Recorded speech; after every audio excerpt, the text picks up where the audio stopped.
Hello YouTube and welcome back to the channel here today. Today we're going to be tackling a new episode of Revolutionary Girl Utena, episode 26 I believe. Yeah, I did 24 and 25 last week, 26. And then I guess I'll continue explaining because next week it may have to be 3. Because people continue to tell me that 28 and 29 really need to go together. So it may be 3. I should have the time. Should. It would take like one of my entire days off to probably make it, but maybe that's something I'm willing to do. For Utena anyway, it's a pretty cool show. Speaking of things that are pretty cool, this is pretty cool. Yeah. Yeah. Okay. Cool. So you guys went kind of crazy on the episode 22-23 video, all the kind of end of the Black Rose arc stuff. And I have a few thoughts. And a lot of these comments here basically talk around one major theory, which seems to be the most popular theory coming out of the Black Rose arc. For one, I'm appreciative for the people that understood that this is something that a lot of people have had a lot of time to analyze in real life, where I had like a week, where people have had 20 years. So they were like, you know, you get in there, you're pretty much there, but you know, you just need a little bit more of a push. It's a little bit obtuse, to use that word, I guess. Yeah, just a little bit. Not a lot, just a little bit obtuse. It's very obtuse. So yeah, the people that were patient with me, that was appreciated. Thank you. But the major theory is that, hey, Mamiya is Anshi and has been the entire time, and that's what the last scene of episode 23 is trying to get across. Now, I kind of came kind of close to this a little bit, but I stopped myself based on one major factor being that why would Anshi want to kill Anshi? And apparently we don't know, but the biggest guess is probably that the plan would continue to perpetuate just with Mamiya taking control somehow. Even though Mamiya is an illusion, but so is Mikage, so that would make sense, right? Let's get up a bit of accompaniment, just so we're not so lonely. But yeah, there we go. She's looking at me, she's smiling, that kind of thing. This answers a lot of questions in the arc, one of which is, why is Anshi so tired all the time? Well, I thought it was because of the Akio stuff. She's kind of living this double life, being subservient to Akio in many different myriad ways, to put it lightly. It turns out she's kind of leading a triple life, because she's also, you know, working with End of the World to try to push try to push Mikage in some directions as well, right? Using him as a bit of a puppet and acting as one of his main motivating forces, taking upon the form, well, not even the form, but the idea of the brother of the woman that he loved, right? You see how this is a little bit convoluted? The other major point that people made, and I guess one of my major assumptions and my major questions, is how much of everything happened in the Black Rose arc. And I think, again, I'm going to reiterate my major point. A lot of people have said, yes, events have happened, and that's important for later stuff, I'm guessing, which we will find out. It's not that nothing happened, it's that nobody remembers anything. And that's kind of worse. So things have happened, progress has occurred, we have delved deeper and deeper into these characters' emotions and what they feel deep down. However, none of that is sticking anywhere. None of that is holding on to anybody's memories. At least not yet. And I guess talks to the ghostly, apparition-y nature of the entire arc. Is it real? Is it fake? Is it illusion? Is it real? Is it, you know, like, it kind of fits in with the whole Mikage idea. I also appreciated a few of the people that went deeper, and yes, I have read all of the comments. The stuff about kind of Olympia and the painting references and all that kind of stuff. Hades, Persephone, like lots of really fun stuff that we're doing visually there. Again, it's a Hosoda directed episode. Of course, it's going to look really good in that department. I didn't quite catch the storyboarder, but I'm guessing that's pretty important as well to that episode's brilliance. So yeah, arc happened, but not many people remember how it happened. Otherwise, hey, why isn't Wakaba and Utena having a major falling out?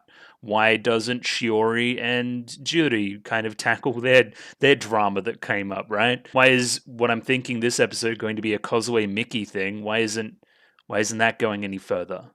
It went in some directions, but, you know, didn't really delve that deep.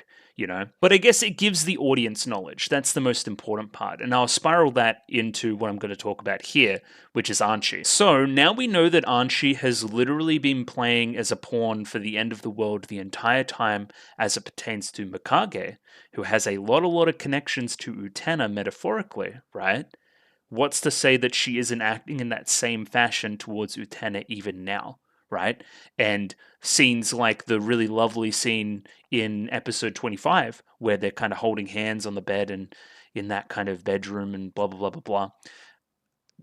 Like that lovely scene, which I said was a really like taking back the veneer, a really lovely look into her actual soul and her actual feelings here. How much of that can be considered real now? And how much of that is manipulation? And that's what should be percolating in the heads of the audience at the moment. And just because I'm skipping around a little bit, let's cut to here, where we have a hesitant Anthy in the presence of Akio and not of Utena, so you can fully believe that this is her true intentions right now. Why else would she be moving like this, unless Akio himself is another pawn, which would be insane? Why would she be hesitant to come to Akio? Hesitance, looks down, and then, of course, gets pulled in, get over here, and then, you know, space sex occurs or whatever happens, you know. Why would that happen not in the presence of Utena if what we perceive here in this scene over here is somewhat fake? I don't think this is fake. I think that this is real. I think that this is something that these two characters met on a level and they're having a moment here, and it isn't manipulation. So yeah, that's it. The other one I wanted to mention was there's some really cool stuff with the Wakaba Flourishing episode and how she got the hair clip. So Saionji gives the hair clip to Mikage, right? And then Anthy miraculously has the hair clip on her hair. It makes more sense if Mikage gave that to Mamiya and then Mamiya switched over to Anthy and then did what she did. Again, motivating Wakaba to do what she's doing. Again, acting as a pawn for the end of the world in some fashion to do something, which we're still not really sure on their goals, but I don't think it can be good. Anyway, sounds like a pretty convoluted old system based on lies and deceit, which again, may need some kind of revolution to get us out of it. I don't know. Either way, now we've got some arc about Akio in a car, and he takes people in a car, he takes them driving at night, and they go do like cool stuff together. He shows them his end of the world, and then they're suddenly enthralled and reinvigorated and want to fight again. So again, is this the kind of conceit of this arc? Is this the repetition point where we're going to see like people go on car rides with Akio? Akio cosplaying as a student even though he's 59 years old? Maybe. Oh, I've been so focused on the YouTube comments for that other video, I forgot the YouTube comments on the Patreon stuff. And the comment here is by Chobo Ribby and just kind of goes through a few things that should be two-parters, that should be seen as two-parters. I believe these are the last two episodes, so that's pretty achievable. If I'm ever at a point where I'm this close to the ending, I'm just going to finish it. I'm not going to leave episode 39 for 1 week. I'm not sadistic. But in talking to the Discord, this one seems really necessary. Unsure about this one, but you would imagine that that's a two-parter to end the arc, which is pretty important. Episode 33, people have hit me up to do as a solo video because it will be mind-blowing, apparently. It will kill me in every way possible. So looking forward to that. And again, these two, neither here nor there, that's future stuff down the line. And I guess as I'm talking about Patreon stuff, you can comment on the videos if you have Patreon. So those big, long comments that I just saw on the video that went public last week, 22 and 23, if you leave such a long comment and that kind of thing, I'm going to pick it apart in some pretty large detail. So if you have some cool points for me and you're a Patreon subscriber, then, you know, let me know. I would like to know. That would be cool. Because it's the only way I'm getting up-to-date current episode information other than the Discord. So, I don't know. It's up to you. Also, as I'm talking about Patreon, let's do the Patreon shout-out. Thank you to my Patreon supporters, starting with Trails++, Bobbin, Ed, Fruit, Gus N, Ika, Yako Yavanen, Jackson Hyde, Jacob R, Joran, Clem, Nosta, Matthew Pabon, Max, Nick, Ron Lad BNK, Skeleton, Without a Net, Zach, Binchy, Hans Peter, Kelvin Cawthorn, Marsh, Aidan O'Brien, and Chalk. So thank you to everybody. As always, if you want that episode 1 week early, go to the Patreon. It's pretty cool. Also get some Discord stuff. Also really important when polls come out. It's a pretty cool place to be. Yeah, so I'm going to watch the episode now, episode 26. What kind of predictions do I have? Apparently it's a causeway thing, so I'm bringing up a lot of that drama again. The arc last time, the kind of Black Rose arc, was all about seeing the other side of things, right? So we saw the, I guess, underside, the dark side of the moon, per se, to Mickey's stuff. We got Mickey's perspective in the first arc, then we got Causeway's, right? And that was it elucidated things. It was cool. Now that we know both sides, I'm interested to see how this progresses. I'm interested to see which one is targeted out of Mickey or Causeway. So yeah, looking forward to it. I don't really have much else prediction-wise. I think Akio is going to be sketchy. That's about it. And just while I'm here, finish off the shill stuff. So if you like the video, consider liking the video. If you like the video and you want to see more, consider subscribing to the channel. Comment below anything you thought about the episode, anything I can do to improve my presentation. Comment below. I'm doing follow for follow on Twitter, so follow me on Twitter if you'd like me to follow you back. And the Discord. Join Discord. Love Discord. Discord. And yeah, jumping into episode 26 of Revolutionary Girl Utena right now. Turns out I don't have the video downloaded, so I'm just going to do this in the meantime. Mag Mortar. True. Yes, I'm sure. Yeah, cool. Okay. Normal evolved by item. Post-evolution Pokemon. Let's go Clefable. No, it's freaking Fairy now, isn't it? What's evolved by an item? I know one. Delcatty. Yeah, look at that. I'm amazing. Evolved by item Sinnoh. Well, there's a ton. We're just going easy answers today. Give me Electivire. Electivire. There it is. Firefighting. Well, that's like half the starters. Can I think of another more interesting one? Isn't that what the Tauros guy is? The new Tauros guy? Yeah, this guy? Is that? Yeah, okay. Cool. Fighting normal. Give me a Lopunny Mega. Cool. Fighting type Sinnoh. Again, I'm not going to be very creative here, but let's go Lucario Mega. Sure. A fire dual type. How about Scovillain from the new game? Hell yeah, look at that. A normal dual type. How about Drampa? Drampa sounds like a good answer. Let's go Drampa. Yeah, there we go. And a Sinnoh dual type. Give me one of them shitty Wormadams. Wormadam Sandy. Sure. There you go. We locked the fuck in and we won. How good's that?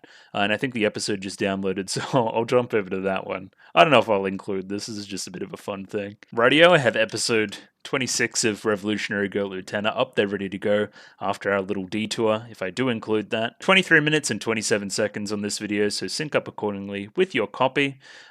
Speaking of copies, this is the second to last Some Stuffs one that I'll use. After episode 27, they stop again. So I've been provided with a Blu-ray rip of apparently just the Blu-ray from Chobo Ruby, so thank you very much for that. So we'll see how that goes. If not, we may just download some other torrent that's very similar to the official translation that's out there on Blu-rays, something like that. So yeah, the translation will change at episode 26, just a heads up. But either way, picture in pitch in the description below, all that stuff, and yeah, let's give it a 3, 2, 1 and jump right in. Radio, 3, 2, 1, go.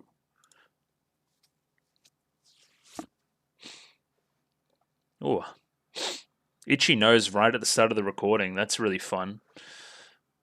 But we're back. It's Utena. I need to get my head in the game. I need to think about like what's happening and some of the ideas I talked about last week. I really like my idea about like a car and like that being the next step, that being almost evolutionary, if we can call it that, right? So I'm going to take you in this car on a highway, something which we've never seen in the show before, and show you something you've never seen before, and that inspires you to fight. So again, I'm not quite sure what they showed Saionji, but he fell for his same old bullshit again. So again, is it really that new? If I'm showing you something new and you still fall back to your old ways, is that good? Revolution only in name instead of in nature? So we can add fake revolutionary to the list of bad things that Akio is doing. And I guess the biggest kicker being that he's boning his sister, I guess. We already kind of knew that, though. It was implied. But yeah, there's a conflict there. We're pulling Anthy in two directions. I choose to believe that the stuff in episode 25 with her and Utena is legitimate. Okay, car, true. Oh, not this song. That's funny. This is me driving to work. At once, you say?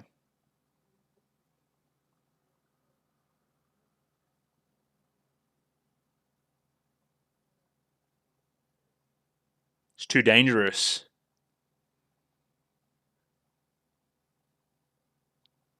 I see.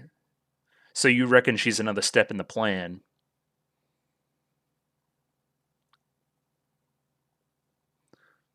Yeah, I'm going to say that guy. We're going to move that piece right there. Mickey's Birdhouse, The Sunlit Garden, Arranged. What an odd title. It's like a musical piece, though, right? Oh, it's an interesting shot to start as well. What are we looking at? Tree? Oh, that's pretty bad. Okay, now she's saving a bird, I think, which is also a metaphor. She's saving the metaphor?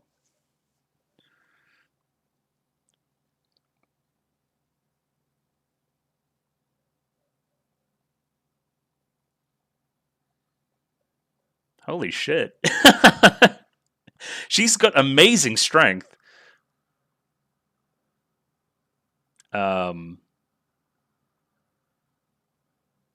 Well, she's fine. I see. Gotcha.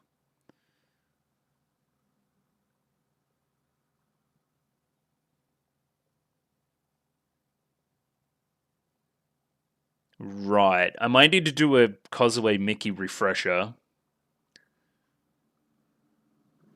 Because this is obviously indicative.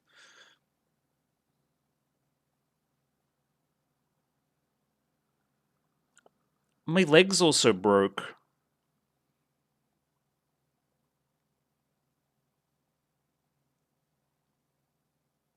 Hmm.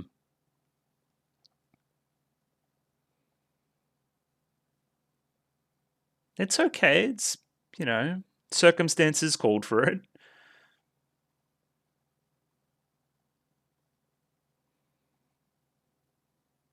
I mean, you're the animal expert.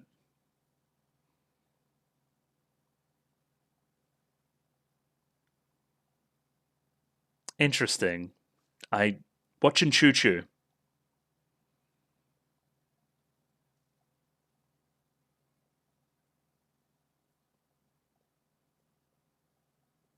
Yeah, we'll talk about that.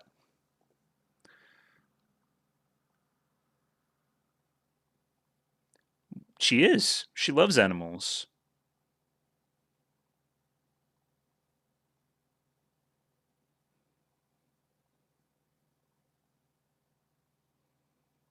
Mm-hmm. Okay. Her? Uh-huh. Mama? Yes. I'm not sure it is. Well, yeah, okay. Fair point, Utena. Okay.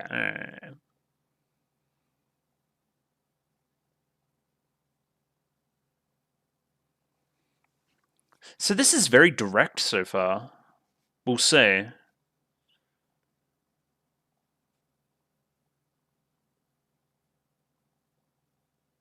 And obviously this is striking a chord with Utena. At least a little bit.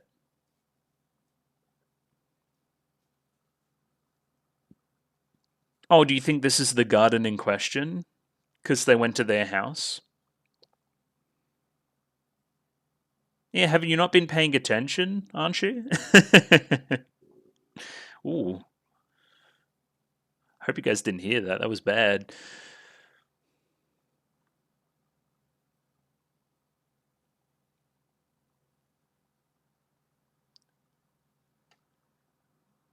What? What happened with the audio there? I see, okay.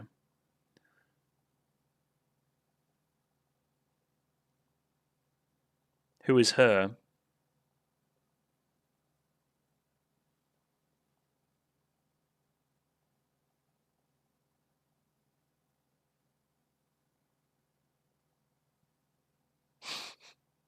Odd.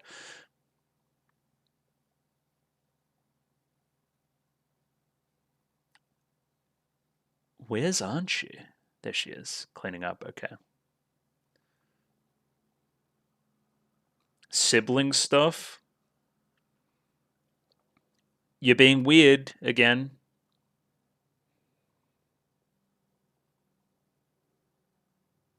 Yeah, okay. A lot to talk about there as well. I'm happy we're repeating that shot. It's really good.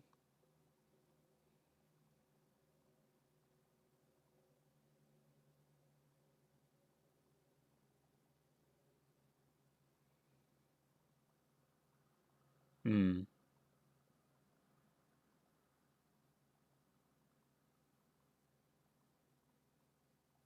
Broad-minded. Yeah? Yeah. Yeah? Okay.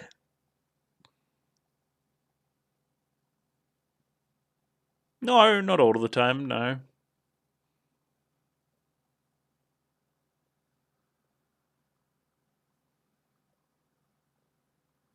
But that's an interesting thing that you said, Anthy. Okay.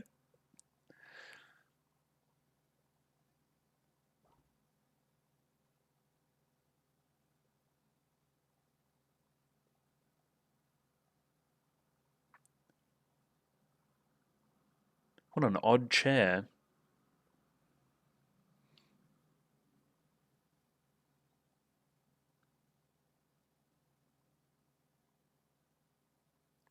Huh. Okay.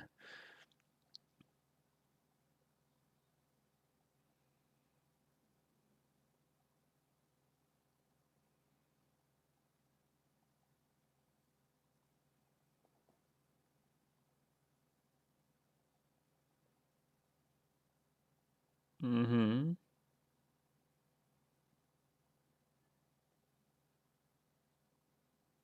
Daddy Longlegs? Okay, what an odd scene. Sure. Tree got cut down, it's true.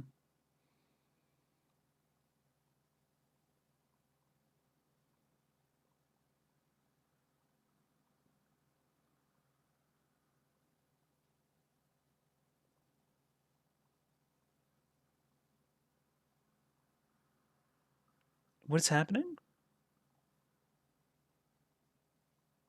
Okay. Divorce?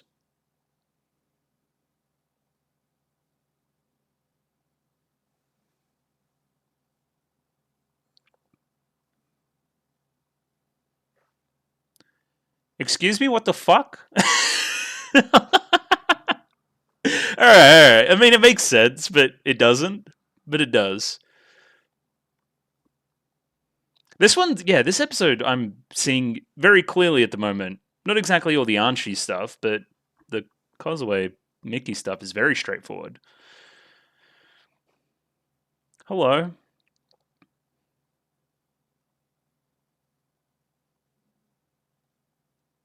Or maybe it was never that bad.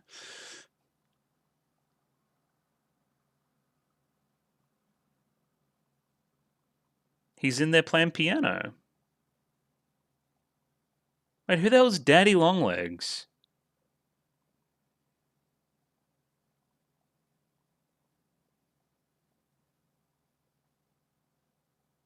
Oh, yeah, I mean, okay, that makes sense. I don't like calling him Daddy. I don't want to do that. But yeah, let's take her on a car ride and then we'll, get this episode going. There is a comfort in the repetitions of the show for sure. Like I have a pretty good idea of what's coming in the second half of the episode. Until they break the cycles, of course, and then I go crazy. Okay.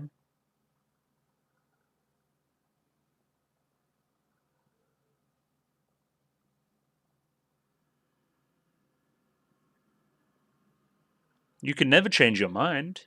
It's like a cult. Yeah, we know. You told me that by burning my sister. I remember.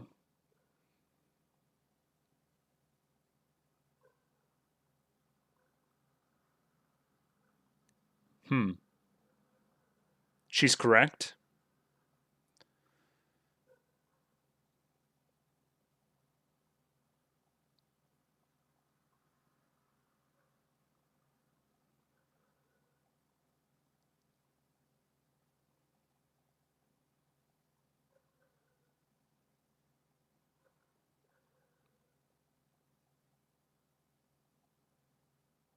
Oh, so we're taking Mickey in the car.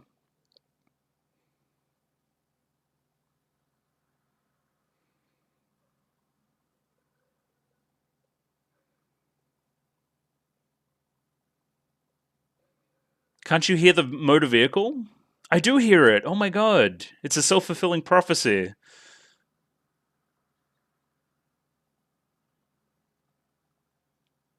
Yeah.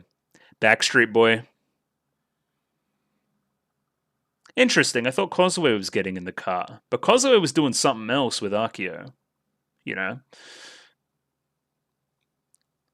Oh, we're both here. That's great. Is it going to be two people fighting Utena? That'd be kind of interesting. Just cheat. It's true. Well, why am I here? Where's Torga as well? I thought he'd be here too.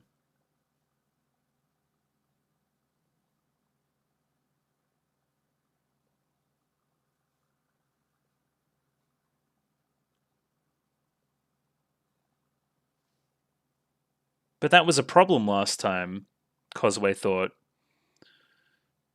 Yeah.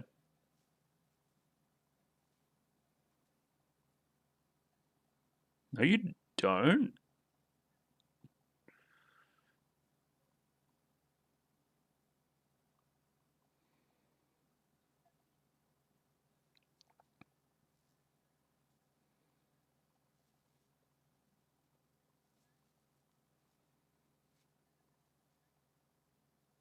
Okay, yeah. All right.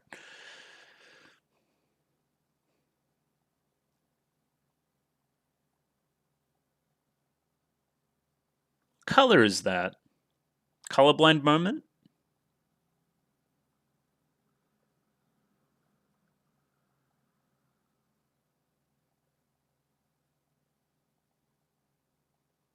Okay. There's a lot to talk about there, obviously. Yes. Yes. Mickey, I feel as though you're not going to see sense for much longer.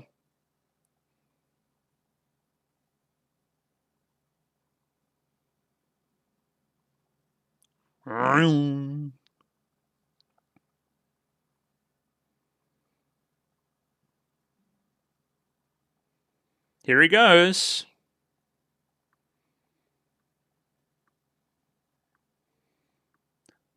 What if he just like crashed one time into like one of the signposts? That'd be funny.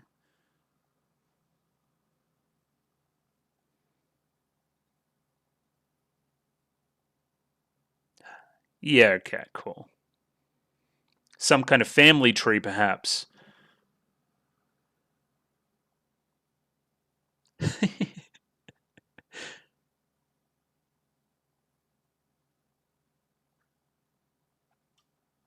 Yeah, we're fighting. It's true. Okay, Shadow Girls. True. Wait, the aliens came back again? What is the news, bunny girl? Alright, put it all on black. Yep, true. Why are we spinning a roulette wheel? What the fuck does that mean?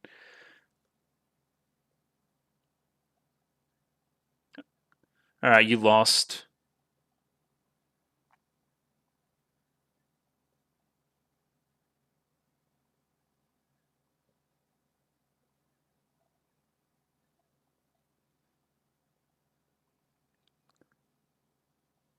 Always double down is the gambling rule I've always went with. Were the colors different there? Maybe. But yeah, now we're doing Absolute Destiny Apocalypse. There is a ton to talk about in this episode. Because we're kind of doing Mickey and Cosway at the same time. So Cosway's tendencies to do what she does are coming through, obviously. A little bit more Black Rose coded. And Mickey's is coming through as well. We're kind of reiterating a lot of things and, you know, making sure we're all on board with whatever he's about. And taking an explicit focus on the parents and parental figures. And Akio being referenced as a very adult and almost a parent in of himself. Which is cool.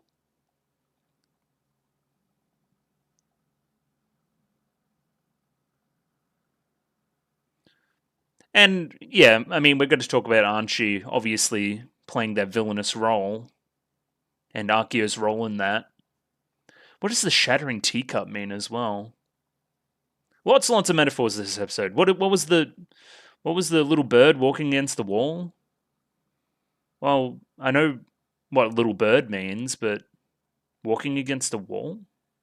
Stopping in his tracks from moving onwards? Sure. That's all very pretty as well. I'm still to make a thumbnail for this week as well, or last week I should say, so I'll probably use one of those frames in that new Absolute Destiny Apocalypse sequence. And here comes the car. Oh, cool. Cool?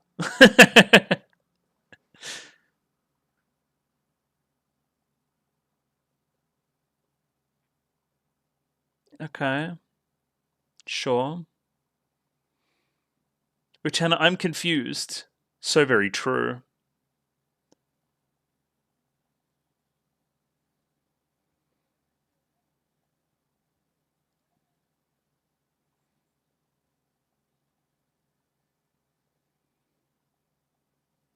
So this is the new sequence straight away.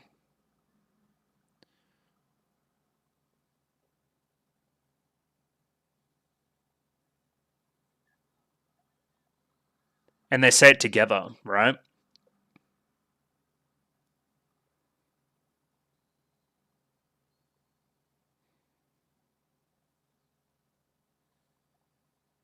Yeah, cool.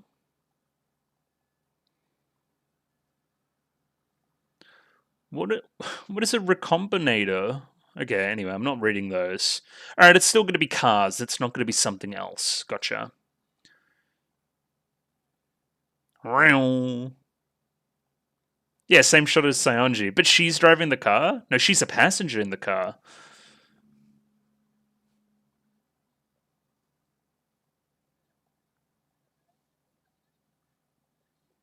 Mickey, I don't believe you.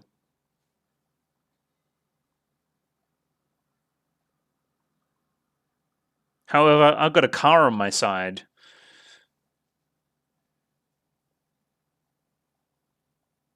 Oh, okay. I need her.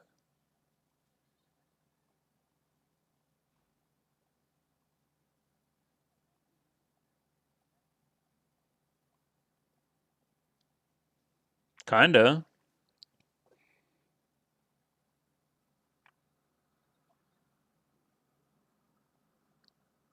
Hey, yo.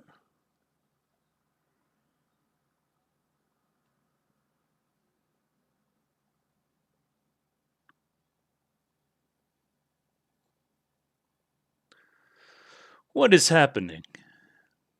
I do not understand. Alright, here comes Dad. He's way more clear that time. Yeah, that shot again. Really love that shot. Cool, so that's Mickey gone, but what's Causeway doing? They're boning in the car, going 100 miles an hour, and they fucking crashed out.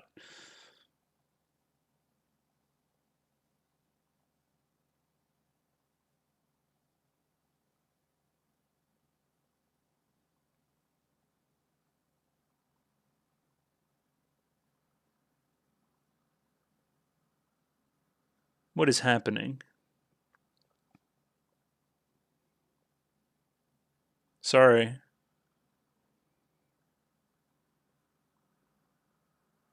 Yeah, right, okay.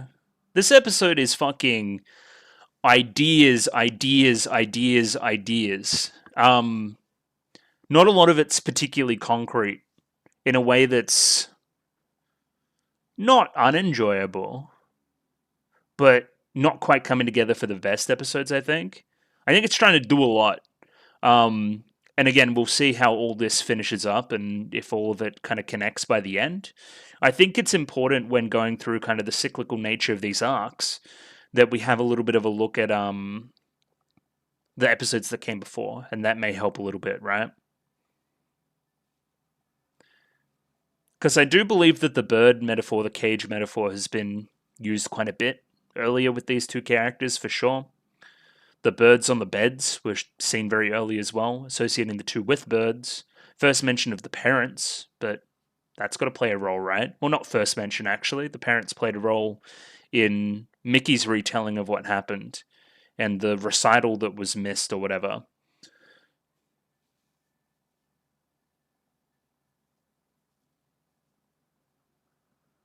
Yeah, okay, cool.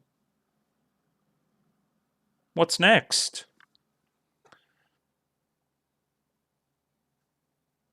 Egg.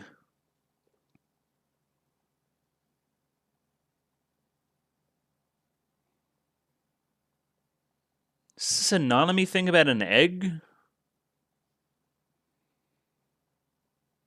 Okay, that's funny. What? Sure.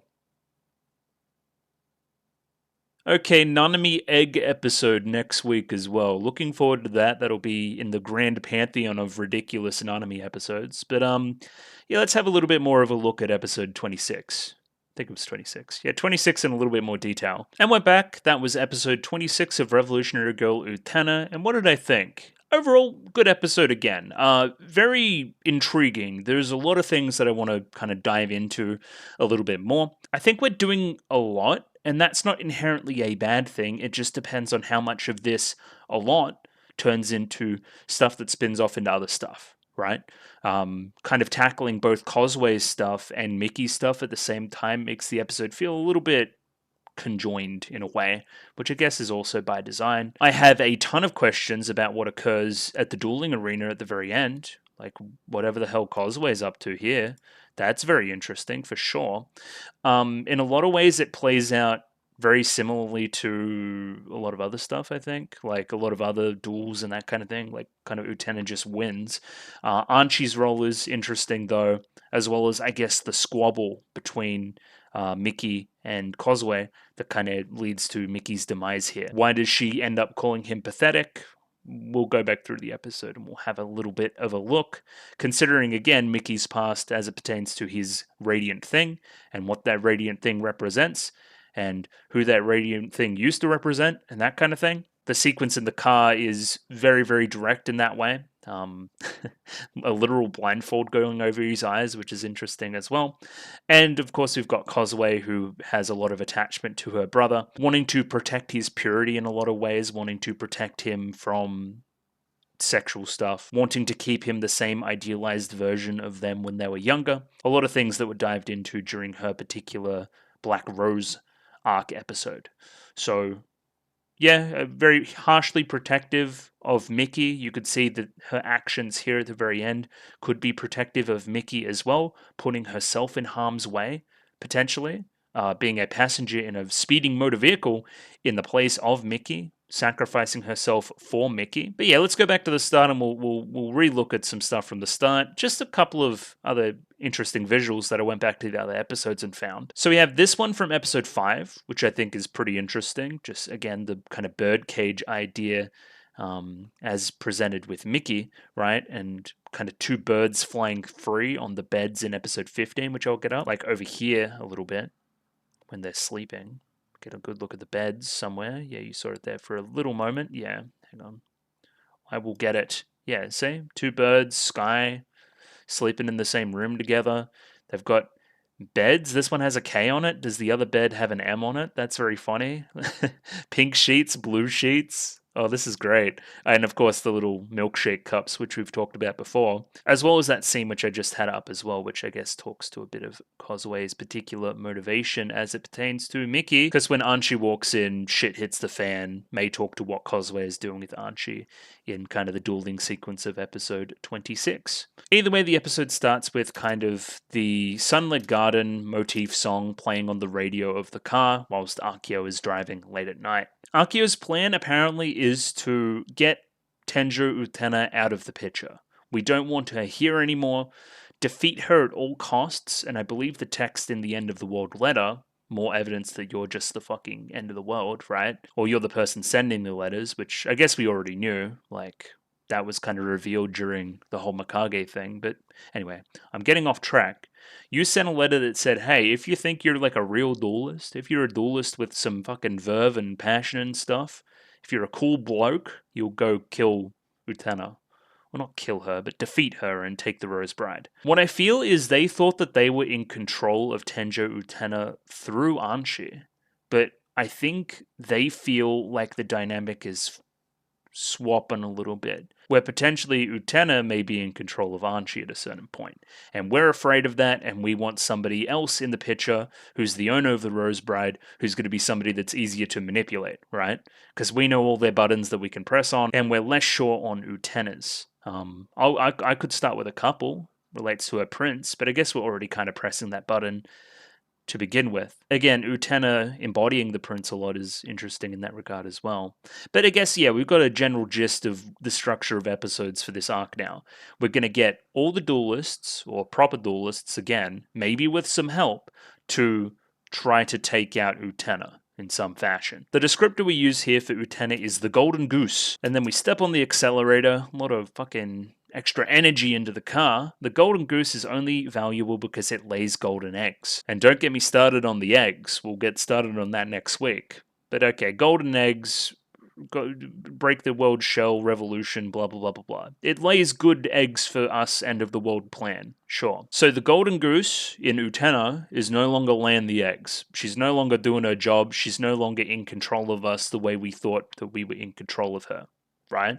So we need to take her out. She's too dangerous. So what piece will you move next? And then Mickey's immediately on screen. He's been playing that same song that they're playing on the radio the entire time. The episode is called Mickey's Birdhouse. We see how this is relevant a little bit later on. But yeah, there's a lot of ideas there for sure. The episode starts with an excellent shot coming off of the intro, just kind of the fade into the kind of crowd that is looking up at something and immediately engages the audience in what the hell are they looking at, right?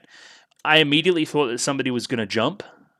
They're kind of going to jump, but not the reasons why I thought they were going to jump. Put it that way. I guess this anime probably shouldn't show suicide. We shouldn't add that to the list of things that's going on. But yeah, Kozwe is risking life and limb to save these two little birds in this little nest, right? Their tree is going to be cut down. An alert goes around. She's noticed that, hey, there's some birds in this tree. Nobody else has noticed. And she drops everything, risking her own life in the process of saving said birds. And now, I'm not going to blow anybody's mind by saying that the tree itself is family, right? There's a reason why there's a divorce going on and there's drama with the parents and the kids aren't really vibing with them and that kind of thing. There's a reason why they're at boarding school, living away from them, that kind of vibe, right? And cutting down that tree from under these two birds leaves them helpless. Potentially a way that Kozwe and Mickey felt very early in their lives. Now here's where I think it links into the pathetic part, right? So Kozwe has saved the birds. She's saved the two of them, Mickey and Kozwe, right? She's put her ass on the line trying to do so, right? Where are the birds' actual parents in all of this? We don't know. We don't see them again. Potentially, the birds just saw that the tree had fallen down and they fucking ran away.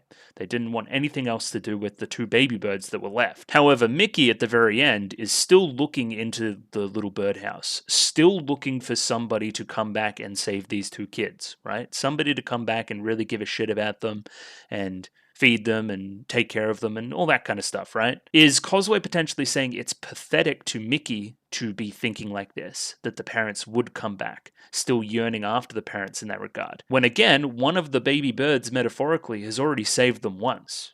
They can rely on themselves. They don't need anybody else. They only need to be a duo. And that's why Causeway takes issue with it, because the only thing in her life that's important to her is Mickey, as we learned during the Black Rose stuff. That's my biggest guess right now, but of course there's more to it, and we're going to go back through it, obviously. That's another great note by that student there.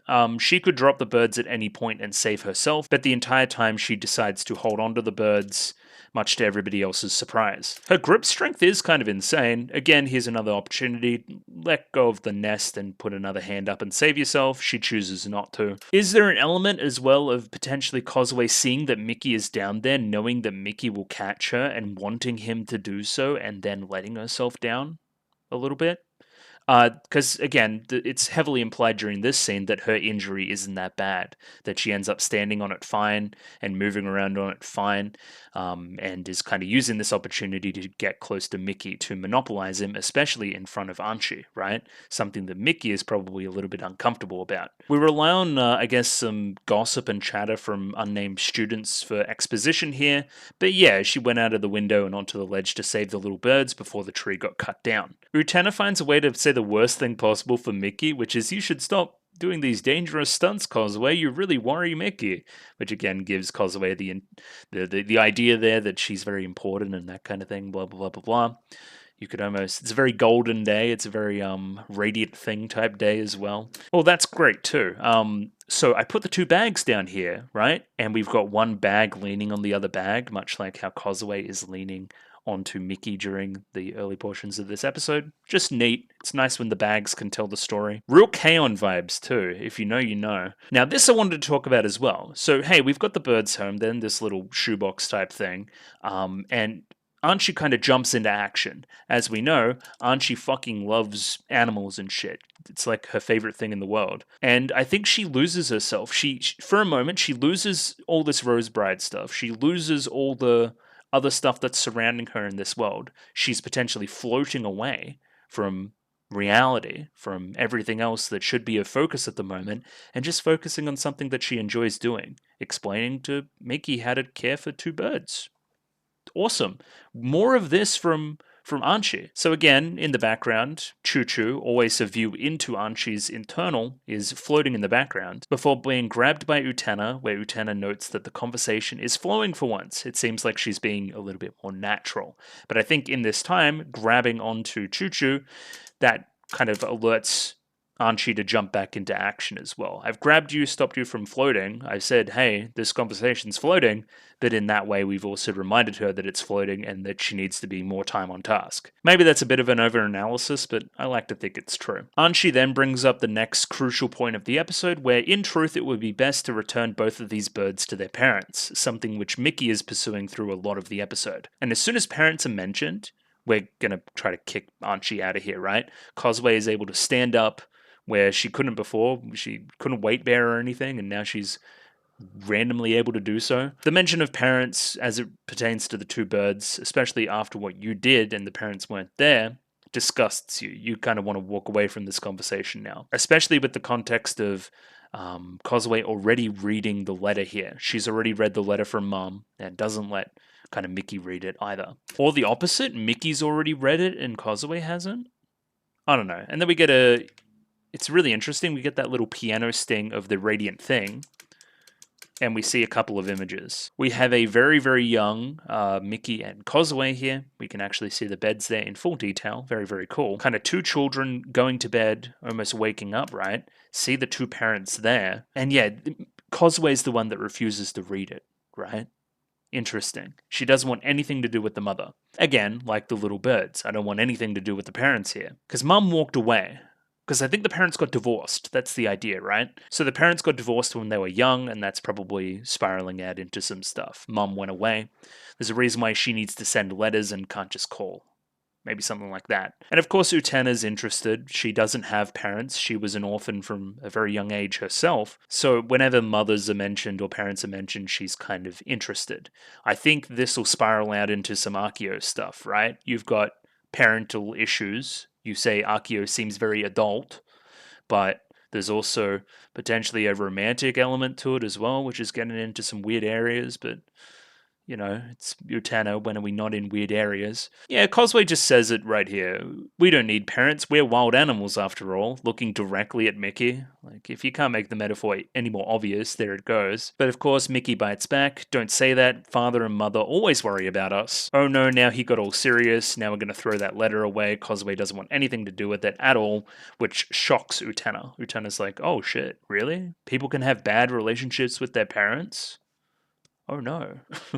It's true. It does happen. It's a really, really interesting element for Cosway because Cosway seems to have a problem with growing up. Because growing up is when you know, fall in love and want to get married, and potentially the only thing she knows from marriage is that it falls apart and makes people depressed again, right? Maybe that speaks to a lot of her complex as it pertains to Mickey and keeping him innocent, right? We want to hold on to this thing as long as possible before he grows up and inevitably gets into a relationship and breaks up and then is feeling terrible and stuff. Something in that? Maybe. It's kind of a Peter Pan-ish Lost Boys idea to it as well. Like, no parents here, I'm never going to grow up. I'm just going to kind of live this thing out forever. Is that healthy? No, it's not healthy in Peter Pan either, but that's neither here nor there. Yeah, there's a lot you can kind of dive into based off of the stuff from the past episodes for sure. Even a lot of Cosway's perceived disappointment from her parents when she stuffs up the recital thing or whatever, right? In kind of Mickey's story. Yeah, you can link it back to a lot of stuff. Is this going to be like a daddy issue arc? Maybe. I don't mind that. Daddy in his red car? Cool. Well, not cool, but you know what I mean. Utena has a little bit of a eureka moment here. She looks to the garden, and then she says, oh, do you think that this is maybe the sunlit garden that Mickey was talking about that entire time, where they used to play piano when they were little? This garden, this sunlit thing, looks pretty derelict. It's like it's not being protected or anything, right? It's not being preserved. The physical space of it is not being preserved. Instead, the memory is, right? It's fading away. So you could also imagine that this is like tree metaphor, right? So a tree is overlooking where they used to be sitting, right? It's fallen to disarray, but the tree is still intact.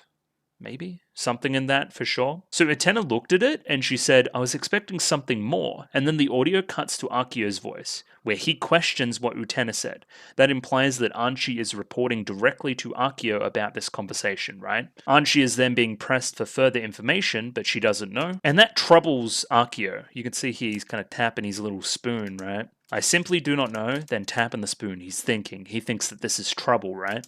And then what do you think of her? Interesting. And then, like, Anthy questions it. What do I think of her? And then she gets pulled in.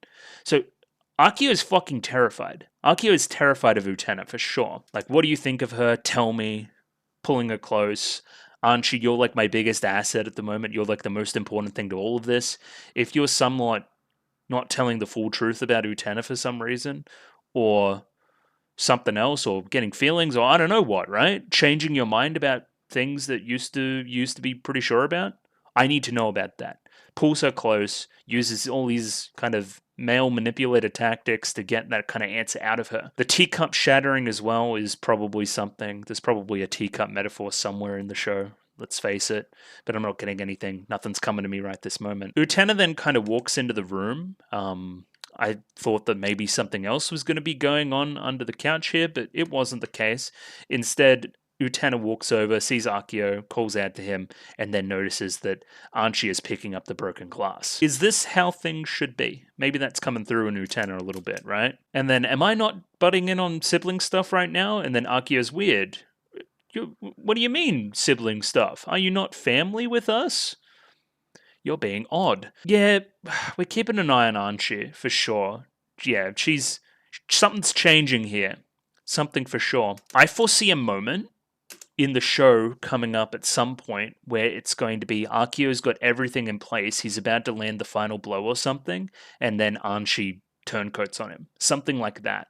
I think like that's being heavily set up at the moment. I think a lot of these private nightly conversations, again, no glasses, hair down, not on the job, actually her real self for once, talking with Utena late at night in a very cordial manner, are doing a lot for it. Like, hey, let's actually just talk this thing out, talk some things through where we haven't been doing that before. Holding hands at night too, as you do, where we kind of question the conversation that just happened, that Akio being a little bit pushy about the whole family thing. And Uten is very charitable. He's just, how do you say it? Broad-minded.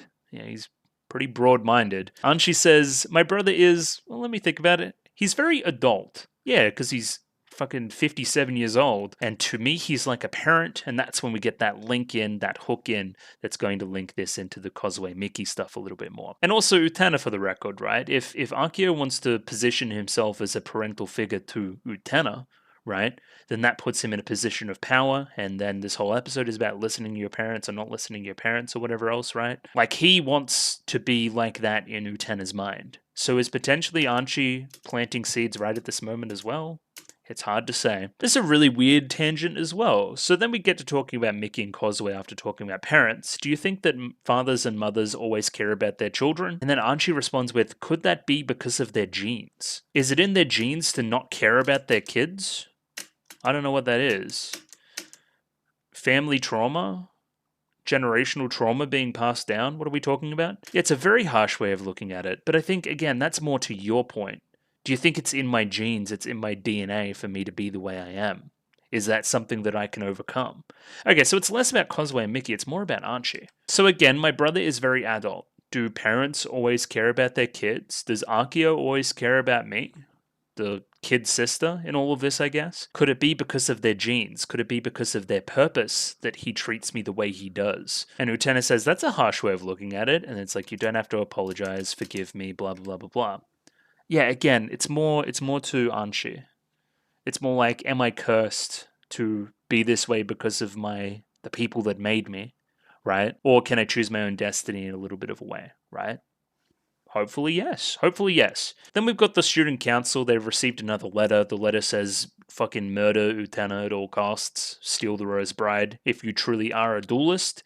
Remember Jury's line a previous episode, maybe a couple of episodes ago, that said, hey, we need to do this because we're duelists, right? Like, we don't like each other. We're not on a team. It's just we're together because we're duelists. So really reinforcing that fact. I don't think Jury's lost any of her hunger yet. Where Mickey is questioning the entire thing. Much like, again, episode 5, way back in the day, where he questioned the entire thing and wanted to set Anthy free, but only wanted to set her free in so much as she could be his wife. Does that make any sense? Yeah.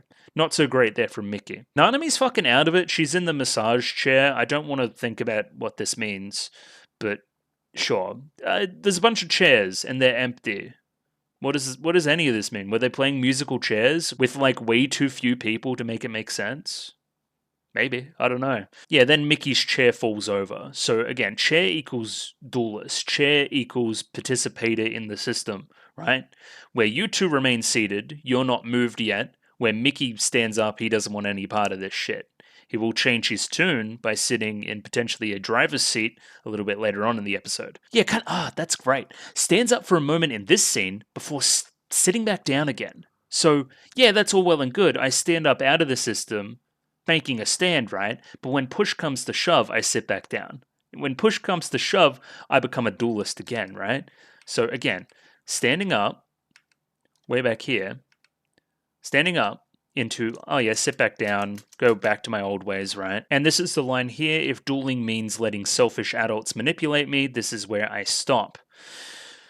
Well, you still, really like your parents. Is that why we're calling him pathetic at the end of the episode as well? So you say stuff like this, you talk a good game, but when, again, push comes to shove, you're still looking for those adults. You're still looking in the little birdhouse. Alright, and this is what I wanted to talk about as well. Akio is Daddy Longlegs. He's being implied to be so.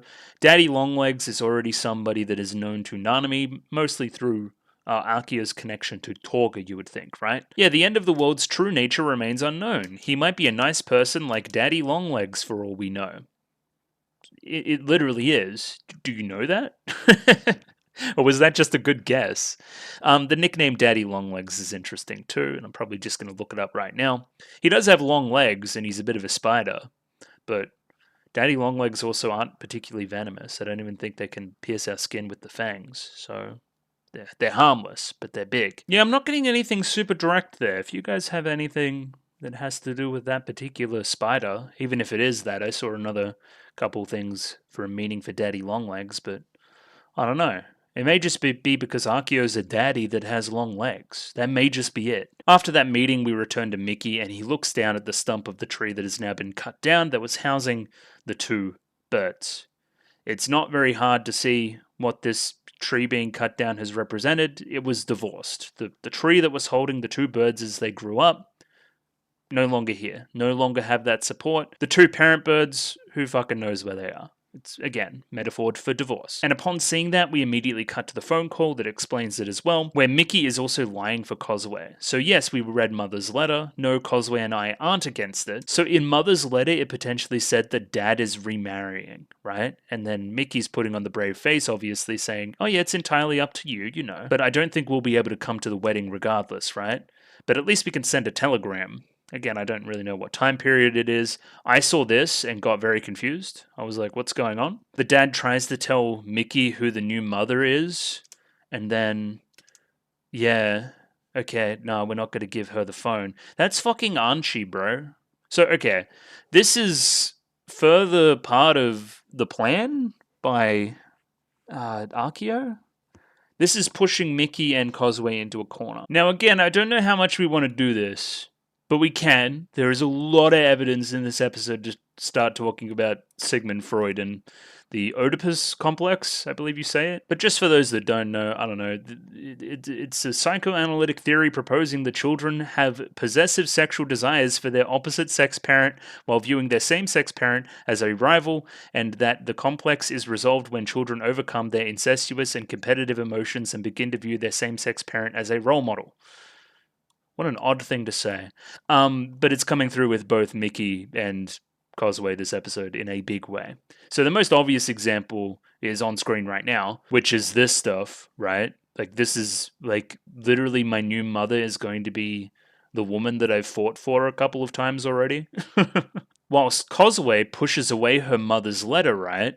And says, hey, instead, I want to go, you know, see Daddy Longlegs and see what he's all about, right? But then that gets kind of thrown on his head if Anthy is somewhat representing Mickey's new mommy, right? Why does Kozue want to have, you know, with them in the car at the end of the episode? That's like a new development there. But like, again, I'm going to leave this one to you guys a little bit more, but it's kind of crazy. That's insanely deep. I don't really have much for Mickey hating his dad, but he doesn't really like Akio here in a minute, who could be the new daddy. So, I don't know. Yeah, you can hear Anthy's voice there. It would be imprudent of me to call myself mommy so quickly. Blah, blah, blah, blah. There's something moonlight as well, probably as a dark side to a sunlit garden, right? Moon, we're playing a different song right now. That kind of vibe, I guess. But yeah, working his way through those emotions, playing the piano there in a very difficult way. Both of these little birds are lost at the moment and need somebody to pull them in either direction. So Nanami finds Kozue here and basically tells her to stop fucking loitering, because Kozue's just kind of looking off into the moonlight, you know, kind of contemplatively, waiting for somebody. She's here waiting for a little bit of an appointment. And really pushing this wild animals thing. I am the bird in this metaphor. My leg recovered quite quickly. Or could you say my wing, potentially? Yeah, and here's where Kozue says it. I'm meeting Daddy Longlegs. You already referenced Daddy Longlegs, so you know who that is. Do you want me to introduce you to him? Nanami says no thanks. And then Kozue walks off with Akio. Very, very cool. Nice silhouette shot, too.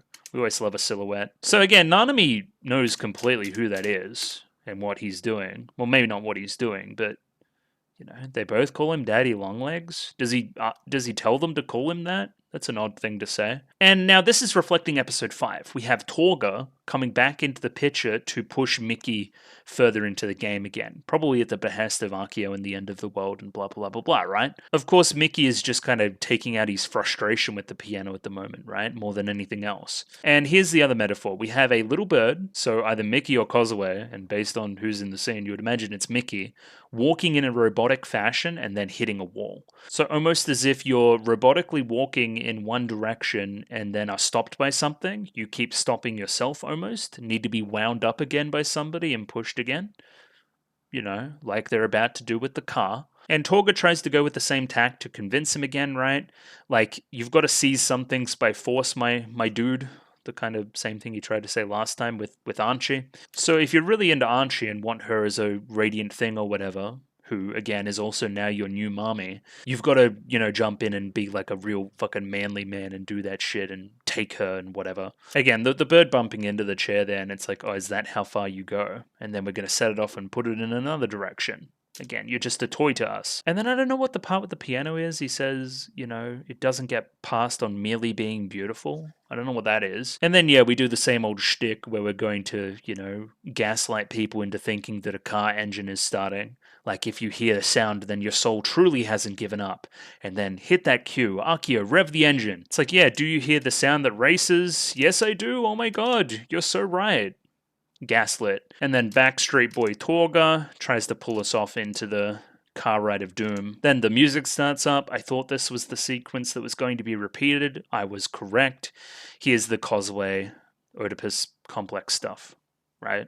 She's going on a late night car ride with Daddy. Mickey's obviously going to feel some type of way about this. Remember, the whole impetus for the episode 5 stuff was Torga sleeping with Kozue, so you know, what's the difference here? He's just watching his old radiant thing on another date, right? And yeah, lets her do what she wants. Again, like that same old defense mechanism. Sees Kozue doing something outwardly dirty and icky and then says like, oh, I don't want no part of it, and just kind of turns his head away. More importantly, we switch the focus to Mickey here. You love Anthy. You want to make her yours, right? Then it's important to you and you should go do that. Akio-san said he would help you do so. He's awesome like that. And then, yeah, this is a weird tactful change from Kozue. She normally hates Himamiya, but she doesn't really care about that shit anymore, apparently. I just want you to be happy. I don't lie.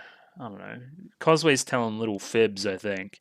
She's not letting her true kind of feelings known in front of Akio, I don't think. And Mickey here is initially hesitant that they're being manipulated by another adult, right? Typical thing for an adult to say, I don't want to believe this. He's being hesitant, which is good. And Kozue is kind of being a little bit self-defeating, right? She's saying, fuck it, if everything's tainted, then you've got no choice but to become tainted as well. She's kind of saying, yeah, fuck it to her old stuff. She doesn't care about this keeping Mickey from being untainted stuff anymore. We've moved on now. Again, self-destructive, not entirely healthy. Only by becoming tainted can you get what you want. We know what tainted means in this context as well, so she's fallen in with a bad crowd. She's being manipulated again. But instead of telling her true feelings, which I think that Mikage got to the bottom of, now she's just thrown the whole baby out with the bathwater. I think that's what's going on here in this scene. It's like, yes, you can only get what you want after becoming tainted. Mickey's starting to become convinced before Kozue's necktie flies back and hits Mickey in the eyes, which takes him to another zone. We see a little... God, I don't even know the color. Gray rose. So this is like an Akio... sponsored by Akio Vision type thing, maybe. When now Mickey, hey, he's in the driver's seat. He's taken Akio's position. He's now driving around with Himamiya. Wouldn't it be great if I was driving the car and Himamiya was next to me? Himamiya is coincidentally in the exact same pose that Kozue is in the car and taking that exact same role. Yeah, I mean, this is very similar to a lot of the stuff that I said about episode 5. Like, hey, here's Torga stepping in and taking your old radiant thing from you, right? Don't you want to be like me, one of the people that takes what they want in life and that kind of thing? And that inspires Mickey to, almost in a fear of missing out type way, to participate in the duels again. Akio's doing the same thing here. I've got your old radiant thing right here in my passenger seat, and I'm driving along very fast. Doesn't that seem like an attractive prospect? Here's a vision of you doing that with your new radiant thing. Wouldn't that be something that you would enjoy? And of course, the necktie of Kozue is blinding him, probably more fuel to why Archie is in the same position as Kozue is right now. Yeah, doesn't this look like an attractive prospect to you, Mickey? And yeah, just that little sideline is enough for him to get convinced again. There's this hesitation here now. He's ready to be moved. Mickey, in one final attempt, tries to ask the questions. I'm going to show you the end of the world. I'm going to show you what all of this means. Mickey figures out who's in charge of everything. Either way, we're going to keep driving real fast. We're just laying back, enjoying the descent, as we see Cosway here right now, just saying fuck it. And then, yeah, Akio's going to do some ridiculous shit and show you the end of the world. And that's the reason the both of them work together. The both of them work together to create a birdhouse, to create a place where the parents will eventually come back to. It fills them with some element of hope that the parents will come back. Again, talking to each of your kind of parental issues, which we've talked about. Yeah, very directly there, Utena walks in.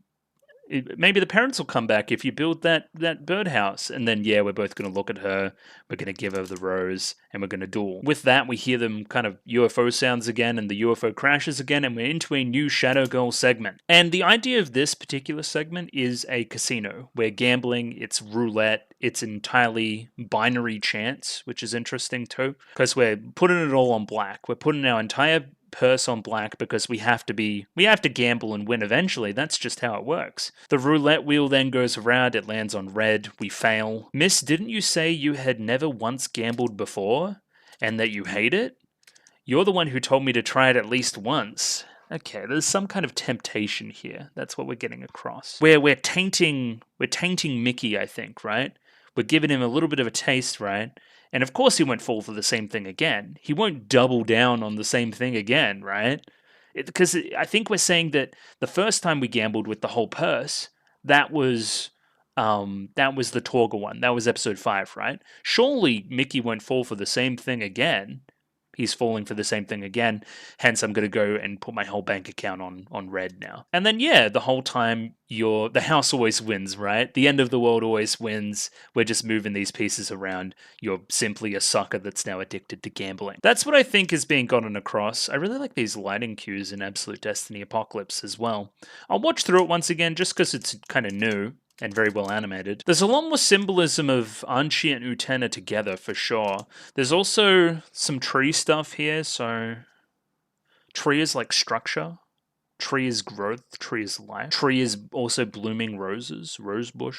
Anyway, we've talked about a lot of that stuff already. Yeah, I'm getting a way more together vibe from these two across the sequence, is my point. So then Mickey shows up looking all badass in front of his car, the Otori mobile, and we have Cosway cosplaying as Anthy, which is funny. Are we going to do this for a bunch of different characters? So, like, when Juri shows up, are we going to have Shiori over here in a fucking purple dress? That'd be cool. I'd like that.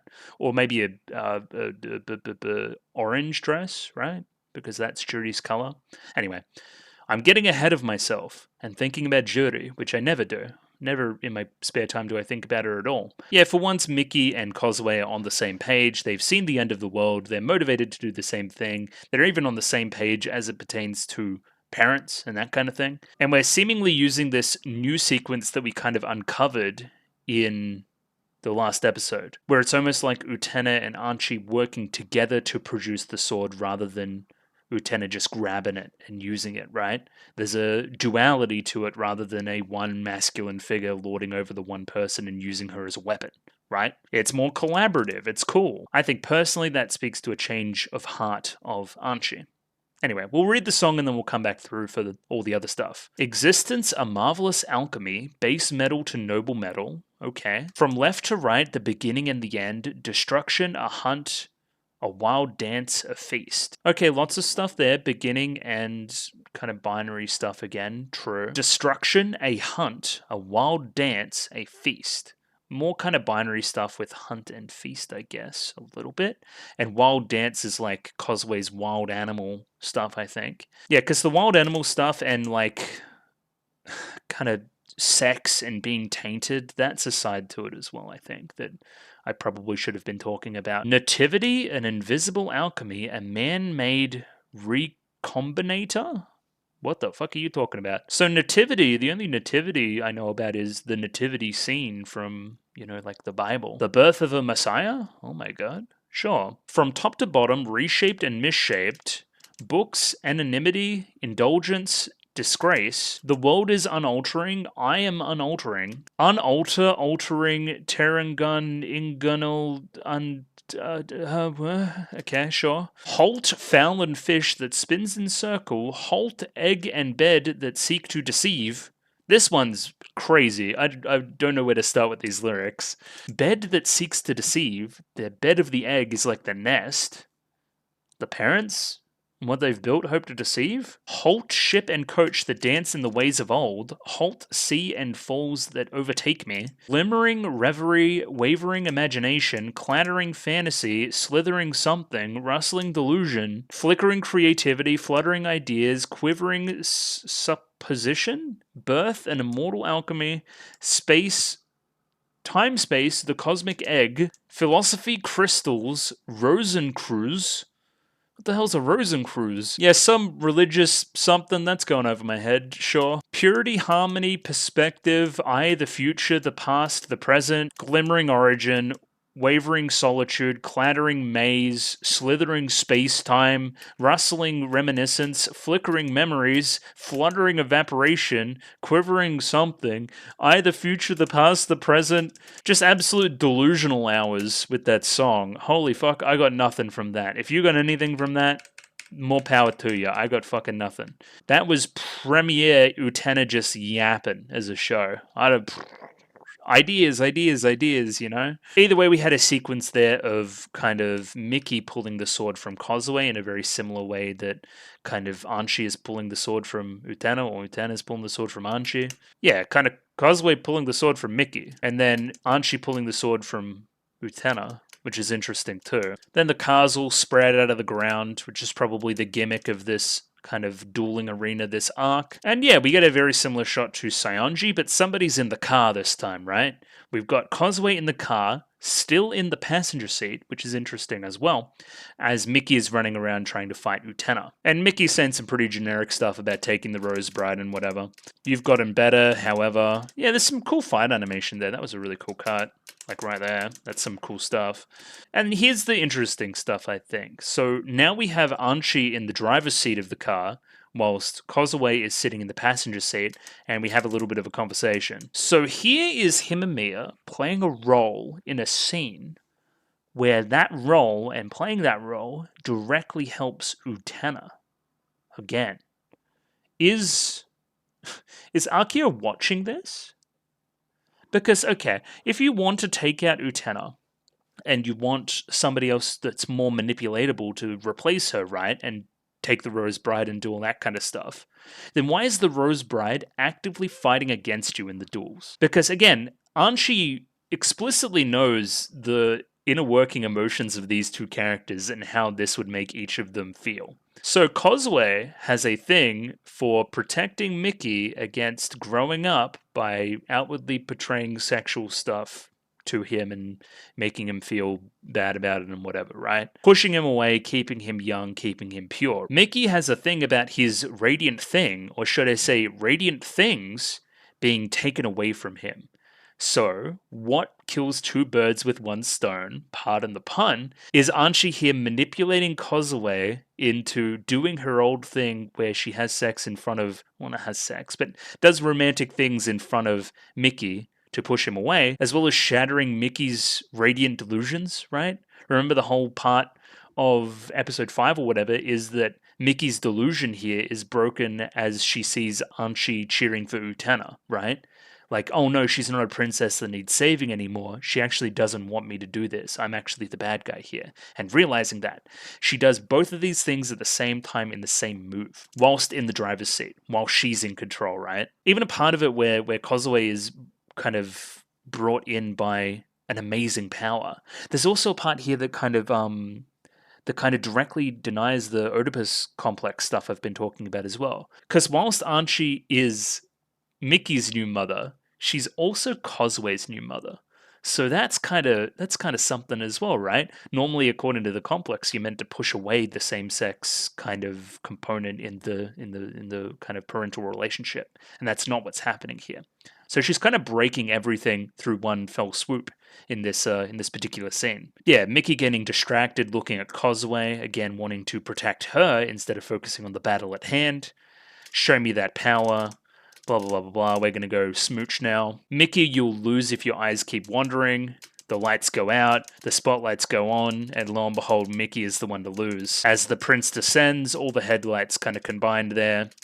The prince inhabits Utena. We get that really cool cut where we kind of go back and forth between the prince and Utena again. And she wins, the car crashes out, and both of the siblings are defeated, left crashed out on the ground. A child's sword. What made Mickey want to duel me so suddenly? What do you mean by a child's sword? That's weird. Yeah, and then Archie's like, I don't know what's going on. Again, feigning ignorance in front of Utena, where I think Archie just made a perfect play that completely saved Utena's ass. Like, completely just solved this fight. She did one thing and it fixed everything. What is this as well? I mean, Mickey is more what? And then we don't talk about it? What is Mickey more by the end of this? More adult? Again, this last scene, I've already talked about it. Mickey is still drawn in by the bird box, a place where the parents may potentially return to. This facsimile of a tree, a facsimile of a structure that would normally hold the kids, he's still looking back at that, whilst Kozue has moved on. Kozue believes that Mickey is being, I guess, overly naive here, thinking that the parents would return and they can take back that old thing again, almost looking down on him for the thing that Kozue wanted him to do the entire time, which was stay innocent, stay somebody that can be fooled by this kind of thing, as well as maybe judging him for losing the duel as well, letting his eyes wander back to Kozue. You still haven't let go of your complex about the Radiant thing, about our stuff from the very start, as well as your thing about Archie. You didn't keep your eyes on the prize, and because of that we didn't win. There could be an element of disappointment there as well. But I like to think that the bird box is way more impactful there. And yeah, to be continued. That episode was fantastic. Oh my god. There was so much more in the rewatch, and a lot of the stuff which I said was just kind of throwing paint at the wall and seeing what sticked. A lot of it stuck. So you got to praise the show for that kind of thing. If they're gonna throw stuff, it's good stuff to throw. And yeah, led me to talk about this shit for like 70 minutes. So that's pretty good.